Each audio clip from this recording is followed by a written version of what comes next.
हेरा फेरी 3 की पूरी कंट्रोवर्सी के बाद अक्षय कुमार कह रहे हैं कि पारेश रावल अभी भी मेरे बहुत अच्छे दोस्त हैं, लेकिन वही उन्हें नोटिस भेजकर 25 करोड़ रुपए भी डिमांड कर रहे हैं। पारेश रावल के लॉयर कहते हैं कि हेरा फेरी 3 की कहानी या स्क्रीन प्ले कुछ भी तैयार नहीं था, इसीलिए पारेश रावल इस फिल्म से अलहदा हुए। जबकि पारेश रावल ट्वीट करते हैं कि मुझे इस फिल्म की कहानी से कोई भी मसला नहीं था, प्रियदर्शन की काबिलियत पर मुझे पूरा भरोसा है, जो कि हेरा फेरी 3 को डायरेक्ट करने जा रहे थे। अब अगर अक्षय और पारेश रावल का रिलेशनशिप अभी भी ठीक है, पारेश रावल हेरा फेरी 3 की स्टोरी से भी सेटिस्फाइड हैं, तो फिर क्यों उन्होंने इस फिल्म की अनाउंसमेंट से कुछ दिन ही पहले इसे करने से इनकार किया, और किस तरह अभी भी बाबू राव दोबारा हेरा फेरी 3 में वापस आ सकते हैं, इस सब पर बात करते हैं।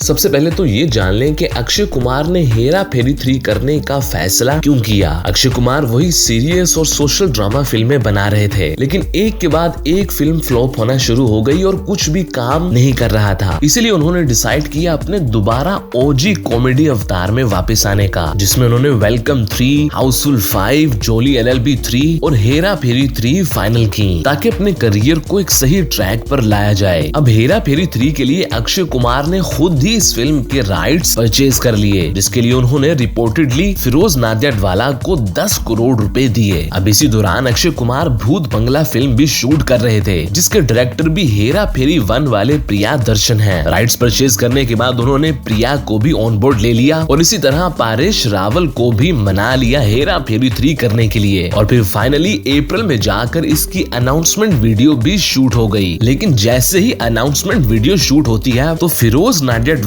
नोटिस भेज देते हैं अक्षय कुमार, पारेश रावल और सुनील शेट्टी को। वही फिरोज जिनसे अक्षय कुमार ने 10 करोड़ में हेरा फेरी 3 के राइट्स परचेज किए। नोटिस के जरिए वो ये कहते हैं कि अभी भी हेरा फेरी के राइट्स मेरे पास हैं। लेकिन इन नोटिस के बाद कोई स्टेटमेंट अक्षय कुमार, पारेश रावल या किसी और की तरफ से नहीं आती। और वहीं IPL के फाइनल में भी कुछ ही दिन रह गए थे, जहां अक्षय कुमार हेरा फेरी 3 की ऑफिशियल अनाउंसमेंट भी करने जा रहे थे और वो अनाउंसमेंट वीडियो भी रिलीज होने जा रही थी। लेकिन फिर अचानक से पारेश रावल ने अनाउंस कर दिया हेरा फेरी 3 ना करने का, जो कि सबसे बड़ा शॉक था अक्षय कुमार के लिए, जिन्होंने इसके राइट्स खरीदने के लिए 10 करोड़ दिए। इस फिल्म की शूटिंग के लिए क्रू भी हायर हो गया, शूटिंग वगैरह सब कुछ स्केड्यूल हो गई और अक्षय कुमार फुल तैयारी कर रहे थे IPL के फाइनल में इसकी अनाउंसमेंट करने का। और हेरा फेरी वो फिल्म थी जिस पर अक्षय कुमार ने अपना सब कुछ ही दांव पर लगा दिया था, क्योंकि ये वो फिल्म थी जो उनकी सबसे बड़ी ब्लॉकबस्टर बन सकती थी। इसीलिए वो सबसे ज्यादा शॉक हुए। इसीलिए उन्होंने अपने दोस्त पारेश रावल को नोटिस भी भेज दिया और 25 करोड़ रुपया डिमांड किया इस फिल्म को ना करने की वजह से।